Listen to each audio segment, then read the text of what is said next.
Welcome students. World geography के एक और सेशन में आपका स्वागत है। विश्व का महाद्वीपीय भूगोल हम लोग कर रहे थे। इससे पहले हम लोगों ने पार्ट 4 किया था। पार्ट 4 क्लास 22 नंबर थी और आज ये हमारा पार्ट 5 होगा। ठीक है, तो जो हमने लास्ट क्वेश्चन छोड़े थे 80 नंबर तक क्वेश्चन हम लोग पहुँच गए थे, उससे हम आगे बढ़ते हैं और आपके सामने ये सारे मैप आते रहेंगे और मैप के थ्रू ही हम लोग क्वेश्चनों को सॉल्व करने का प्रयास करेंगे। ठीक है, तो 80 क्वेश्चन तक हम कर चुके थे और आज जो हमारा प्रश्न स्टार्ट होगा वो 81 से स्टार्ट होगा। ठीक है, तो आज का सीरीज का पहला क्वेश्चन है, फिजी किस द्वीप समूह में स्थित है। ठीक है, तो अब फिजी किस द्वीप समूह में स्थित है, इसमें आपको चार ऑप्शन देंगे, मेलानेशिया, माइक्रोनेशिया, पोलिनेशिया। ठीक है, तो आप जानते हैं कि जो ऑस्ट्रेलिया वाला क्षेत्र है और उसके आसपास के जो द्वीप समूह है उनको एक ओशिनिया कॉन्टिनेंट में गिना जाता है और उनके अंदर कौन कौन से देश कहाँ आते हैं वो मैं थोड़ा सा आपको मैप के थ्रू दिखाना चाहता हूँ। अब जो हम लोग हैं इस समय ऑस्ट्रेलिया के उत्तरी क्षेत्र में है और ये जो ब्लैक सर्किल से जो मैंने मार्क कर रखा है, ठीक है, इस क्षेत्र को जिसमें आपका मरियाना ट्रेंच आ जाएगा और मार्शल आइलैंड है, ठीक है, किरिबाती द्वीप समूह है, ठीक है, तो और ये जो क्षेत्र है पलाऊ हो गया, ये क्षेत्र को कहा जाता है माइक्रोनेशिया। ठीक है, ये आ जाता है माइक्रोनेशिया, ये माइक्रोनेशिया के अंतर्गत आता है, ये तो मैंने आपको मार्क कर दिया। ओके, और जो दूसरा आपका आता है मेलेनेशिया, मेलेनेशिया आप मान के चलते हैं ये पापुआ न्यू गिनी हो गया। पापुआ न्यू गिनी से उसके बाद ये जो फिजी आ गया, ये जो एरिया है साथ में सोलोमन आइसलैंड, ये जो एरिया है इसे कहा जाता है मेलानेशिया। तो मैंने आपको दो चीज़ बता दी है, एक बता दिया आपको माइक्रोनेशिया, दूसरा बता दिया मेलेनेशिया। तो ये हो गया मेलानेशिया और जो आपका तीसरा समूह जो आता है ना, तीसरा उसे पोलिनेशिया कहते हैं।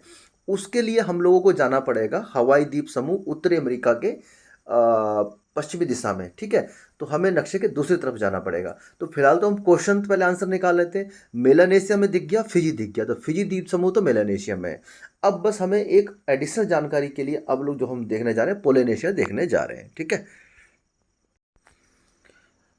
अब हम लोग आ चुके हैं उत्तरी अमेरिका के पश्चिमी दिशा में, जहाँ पर यहाँ पे आपको दिख रहा होगा हवाई द्वीप समूह, हवाई द्वीप समूह, और यहाँ से लेकर ये जो एरिया है एस्टर आइलैंड, ये सब जो है ये सब आता है हमारे पोलिनेशिया के अंतर्गत। ठीक है, तो इन मुख्य मुख्य चीज़ें आपको मैंने बता दी है। तो हमारा आंसर तो पहले फिजी द्वीप समूह तो पहले ही निकल आया था, मेलेनेशिया। फिजी किसके अंदर है, मेलेनेशिया के अंतर्गत है। तो अब हम वापस चलते हैं क्वेश्चन की तरफ हमारे। ओके, हमारा नेक्स्ट क्वेश्चन है, सहारा मरुस्थल निम्न में से किस देश में नहीं फैला हुआ है। ठीक है, किस देश में नहीं फैला हुआ है। ठीक है, अब हमें देखें सहारा मरुस्थल कहाँ नहीं फैला हुआ है, तो एक तो अल्जीरिया में फैला हुआ है, ठीक है, माली में फैला हुआ है, चाड में फैला हुआ है। लेकिन ये जो कांगो गणराज्य है, यहाँ पर बेसिकली क्या है, यहाँ ये विषुवत रेखा पर स्थित है और विषुवत रेखा के उत्तरी दिशा में सहारा मरुस्थल फैला हुआ है। तो कांगो गणराज्य लगभग पूर्णतः आपका विषुवत रेखा पर आता है, तो वहाँ पर मरुस्थल नहीं है। तो ये जो क्षेत्र हो जाएगा, यहाँ कांगो गणराज्य में सहारा मरुस्थल नहीं फैला हुआ है। जैसा कि मैंने आपसे कहा था कि नेक्स्ट वीडियो में आपके लिए फिजिकल वर्ल्ड का फिजिकल मैप भी आपके सामने लेके आऊँगा। तो फिजिकल मैप ये हमारे पास है। ठीक है, यहाँ पर हम देख सकते हैं ये इक्वेटर लाइन जा रही है। ओके, जो सहारा मरुस्थल का जो एरिया है हमारा, वो बेसिक इस क्षेत्र में फैला हुआ है, ये वाला अल्जीरिया, पश्चिमी मोरक्को, ठीक है, यहाँ चाड, इस इजिप्ट, इन सब एरिया में ज़्यादातर फैला हुआ है सहारा, यहाँ तक सारा फैला हुआ है। लेकिन अगर आप देखेंगे ध्यान से तो कांगो गणराज्य यहाँ यहाँ पर आता है इक्वेटर के पास में। ठीक है, तो यहाँ लगभग लगभग इस क्षेत्र में आपका, इससे जो नीचे नीचे का क्षेत्र है, यहाँ पर सारा विषुवत रेखी क्षेत्र प्रारंभ हो जाता है लगभग लगभग। तो यहाँ पर मोस्टली वनस्पति अच्छी पाई जाती है, तो मरुस्थल यहाँ पर नहीं होगा। नेक्स्ट क्वेश्चन है हमारा, निम्नलिखित कौन सा नगर संयुक्त राज्य अमेरिका के न्यू इंग्लैंड राज्य में स्थित है। संयुक्त राज्य अमेरिका में एक स्टेट है न्यू इंग्लैंड। ठीक है, उसका जो नगर है वो एक बोस्टन शहर है, जो बोस्टन शहर है वो न्यू इंग्लैंड राज्य में स्थित है। ठीक है, संयुक्त राज्य अमेरिका का यहाँ पर जो न्यू इंग्लैंड जो शहर है, न्यू इंग्लैंड जो आपका राज्य है, न्यू इंग्लैंड जो राज्य है यहाँ पर स्थित है। तो इसी के पास में ही, इसी में ही बोस्टन शहर स्थित है। तो ये यूएसए का नक्शा हो गया, इसी में एक न्यू इंग्लैंड राज्य हो गया। ठीक है, अगले क्वेश्चन की तरफ आगे बढ़ते हैं। निम्न में से 3 सागरों पर तट रेखा वाला एकमात्र पश्चिमी यूरोपीय देश कौन सा है? ठीक है, 3 सागरों से तट रखने वाला। तो इनमें से जो स्पेन है वो 3 सागरों से तट रेखा रखता है। हम आपको दिखाते हैं कि किस प्रकार से आपका 3 सागरों से तट रेखा वो रखता है। यहाँ अगर स्पेन को देखेंगे तो स्पेन यहाँ पर स्थित हो जाता है। स्पेन स्थित यहाँ पर हो जाता है और इधर यहाँ भूमध्य सागर सीमा बना रहा है और इसी के उत्तर दिशा में बिस्के की खाड़ी हो जाएगी। ठीक है, और ये आपका अटलांटिक सागर, तो 3 ओर से ये समुद्र से घिरा हुआ है। नेक्स्ट क्वेश्चन है, फेयरवेल केप किस देश का दक्षिणतम बिंदु है? ठीक है, तो जो फेयरवेल केप है वो न्यूजीलैंड का दक्षिणतम बिंदु हो जाएगा। न्यूजीलैंड का दक्षिणतम बिंदु को फेयरवेल केप कहा जाता है। अगला क्वेश्चन है, चिंदबिन बेसिन कहाँ पर स्थित है? तो चिंदबिन बेसिन चिंदबिन नदी पर स्थित है। जो चिंदबिन नदी जो है वो म्यांमार से बहती है। ठीक है, तो जो चिंदबिन बेसिन हो जाएगा वो म्यांमार का क्षेत्र हो जाएगा। ठीक है, म्यांमार में स्थित है। अगला है, निम्नलिखित में कौन सा शहर मकर रेखा के दक्षिण में स्थित है? ठीक है, अब हमें निकालना है ये शहर, पहले देखते हैं ये शहर कहाँ कहाँ पर है। ठीक है, तो जो मोम्बासा शहर है वो केन्या का शहर है। ठीक है, ओके। दूसरा डरबन दक्षिण अफ्रीका का। ठीक है, दक्षिण अफ्रीका हो गया। हवाना क्यूबा की राजधानी आप जानते हैं। ठीक है, और जो लीना है वो लॉस एंजलिस यूएसए में स्थित है। ठीक है, अब हमें देखना है कि मकर रेखा के दक्षिण में कौन सा स्थित है। ओके, तो सीधा हम चलते हैं मैप पर। अगर हम इस मैप पे नज़र डालें तो हमें मकर रेखा इस प्रकार से दिखाई पड़ती है। मकर रेखा जो हमारी जा रही है या इस प्रकार से दिखाई पड़ती है। ठीक है, अच्छा, केन्या का जो हमारा मोम्बासा शहर था ये लगभग लगभग ये मान के चलता हूँ केन्या को मैंने मार्क कर दिया है। ठीक है, और दक्षिण अफ्रीका का डरबन ये है, तो हमारा आंसर तो यहीं से निकला है, मकर रेखा के दक्षिण में ये हो गया। ठीक है, बाकी ऑप्शन को देख लेते हैं। क्यूबा की तरफ अगर जाएंगे हम लोग, क्यूबा की तरफ जाने के लिए हमें थोड़ा सा मैप को और मूव करना पड़ेगा। ठीक है, तो यहाँ आपका क्यूबा आ जाता है, तो ये तो हो नहीं सकता मकर रेखा के दक्षिण में, ये मकर रेखा के उत्तर में स्थित है। ठीक है, और लॉस एंजलिस यहाँ पर स्थित है यूएसए में।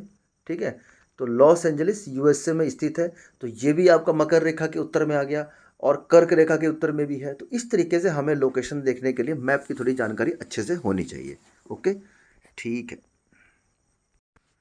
तो यहाँ से जो हमारा आंसर निकल के आ गया ये डरबन शहर हो जाएगा। अगला क्वेश्चन, निम्नलिखित में कौन इराक की सीमा को स्पर्श करता है? इराक को सीमा को स्पर्श करने वाला सागर कौन सा है? ठीक है,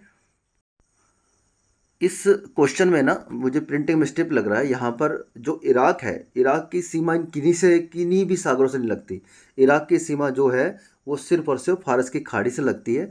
बट यहाँ पर होना चाहिए ईरान। ठीक है, इसको आप करेक्ट कर लीजिएगा, ये ईरान की बात कर रहा है। तो ईरान की जो सीमा है ना तो बेकाल झील से लगती है, ना अरल सागर से लगती है, ना बाल्का से लगती है, ये लगती है कैस्पियन सागर से। ठीक है, तो ईरान की सीमा लगती है कैस्पियन सागर से। अगर हम ईरान के मैप पे नज़र डालें तो ये हमारा ईरान हो जाता है। ठीक है, तो ईरान के उत्तर दिशा में कैस्पियन सागर स्थित है। ठीक है, और ये फारस की खाड़ी स्थित है। ओके, तो ये ऑप्शन के अकॉर्डिंग कैस्पियन सागर से सीमा लगती है इसकी। ओके, नेक्स्ट क्वेश्चन की तरफ आगे बढ़ जाते हैं। स्थल मंडल के संदर्भ में एशिया का क्षेत्रफल कुल क्षेत्रफल का कितना प्रतिशत है? तो विश्व का सबसे बड़ा महाद्वीप एशिया महाद्वीप और इसका 30% क्षेत्र ये स्थल मंडल का घेरता है। निम्नलिखित में किस घाटी की लंबाई की परिधि पृथ्वी की लंबाई की 1/6 है? तो पूर्वी अफ्रीका का जो भ्रंश घाटी है ये बहुत बड़ी भ्रंश घाटी है। ठीक है, जिसमें आप कहते हैं कि अफ्रीका महाद्वीप 2 पार्ट में टूटने वाला है।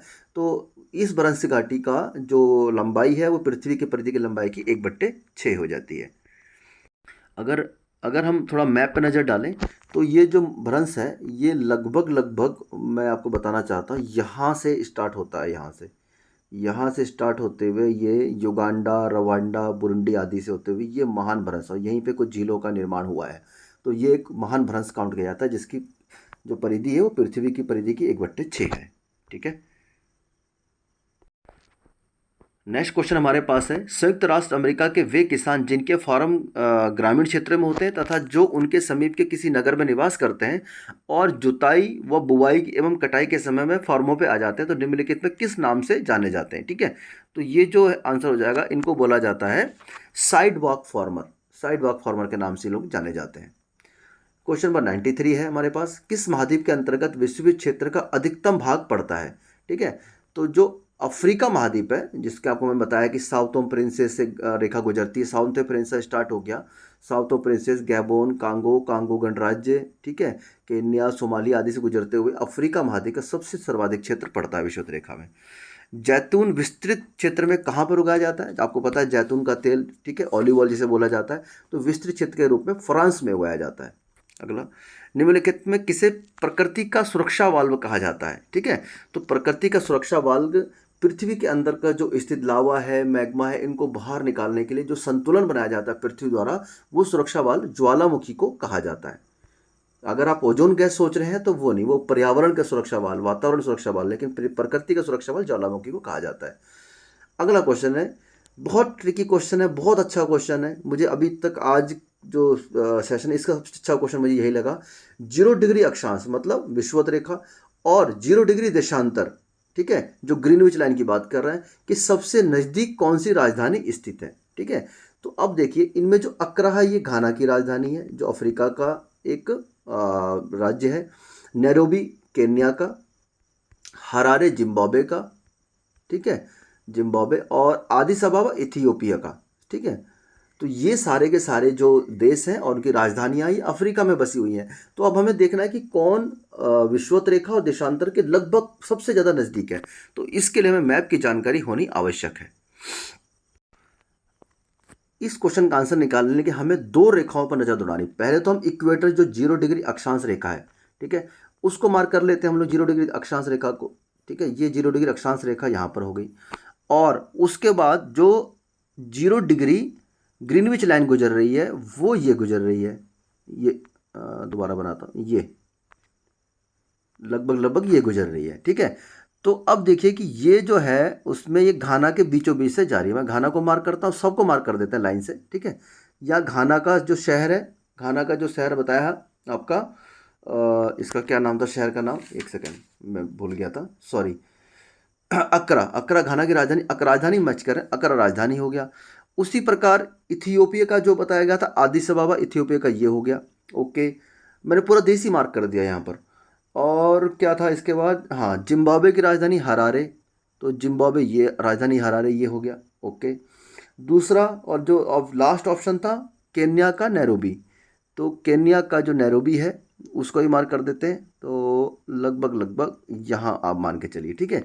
लेकिन अगर आप अच्छे से नज़र दौड़ाएंगे ना, तो इन दोनों के नज़दीक की बात कर रहा है, इसके सब इस सबसे नज़दीक और इसकी भी सबसे नज़दीक। अब आप ऑप्शन से देख सकते हैं, ठीक है, इन दोनों के सबसे नज़दीक जो घाना का जो अक्रा राजधानी है ये सबसे नज़दीक मेरे अकॉर्डिंग लग रही है। आप देख लीजिए, इन चारों को कंपेयर कर लीजिए, आप जिम्बाब्वे हरारे को भी कंपेयर कर लीजिए, इथियोपिया के अदिस अबाबा को कंपेयर कर लीजिए, और केन्या के, देखो केन्या की नैरोबी राजधानी विषुवत रेखा के नज़दीक तो है, विषुवत रेखा के नज़दीक तो बहुत लग रही है, लेकिन इससे बहुत दूर है ग्रीनविच लाइन से, ठीक है। तो इस प्रकार जो हमारा आंसर आ जाएगा घाना का अक्रा से इसकी उत्तर हो जाएगा।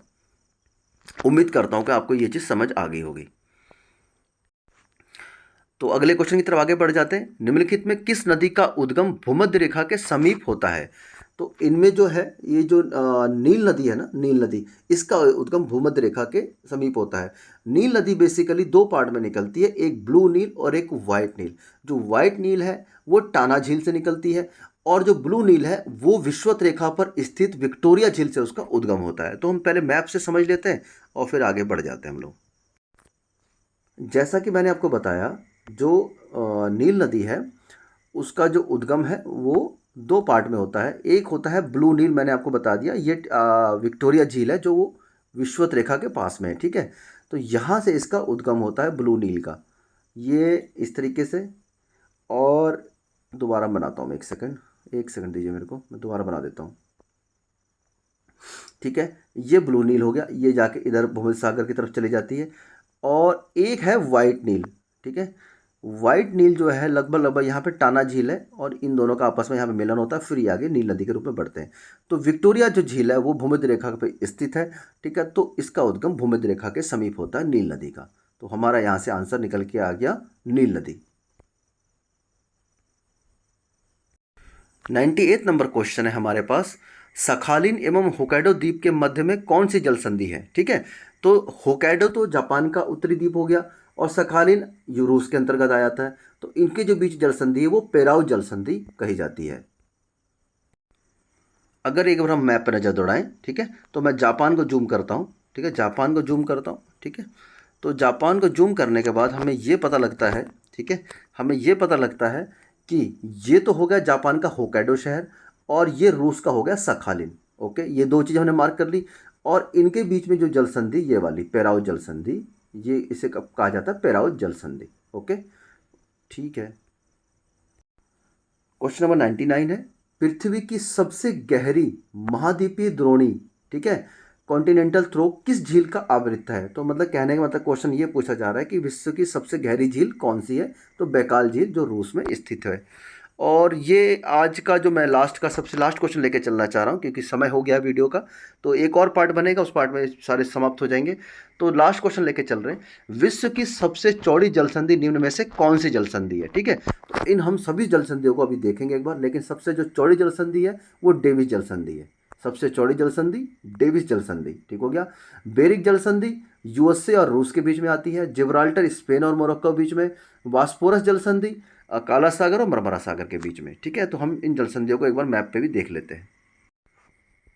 अगर मैं डेविस जलसंधि को मार्क करूं तो डेविस जलसंधि को मैं इस प्रकार मार्क करना चाहूँगा, ये डेविस जलसंधि हो जाएगी। ठीक है, ये जो जलसंधि डेविस जलसंधि, ठीक हो गया।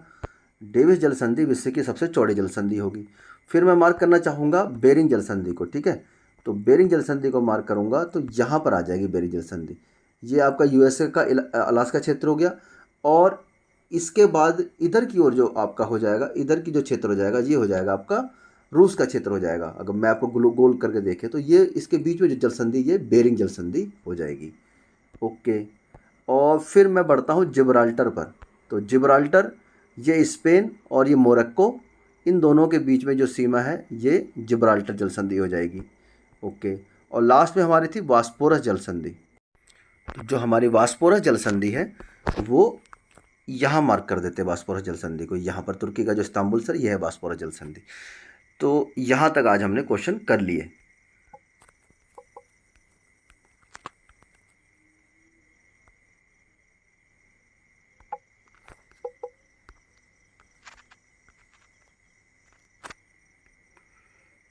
तो ठीक है, यहाँ मैं इसको क्लोज़ करना चाहूँगा।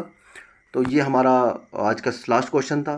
तो उम्मीद करता हूँ आपको कुछ और अच्छी जानकारी मिली होगी। ठीक है, वीडियो ज़्यादा लंबी ना हो इसके लिए मैं यहाँ पर क्लोज़ करेंगे। बाकी 17 क्वेश्चन जो बचे हैं उनको नेक्स्ट वीडियो हम लोग देख लेंगे। ठीक है, और इस पीडीएफ के लास्ट में उत्तरमाला भी है जिसको आप अपने अकॉर्डिंग मैच कर सकते हैं। तो ठीक है, बने रहिए स्टडी एट द उत्तराखंड के साथ। मिलते हैं नेक्स्ट वीडियो में, तब तक के लिए जय हिंद।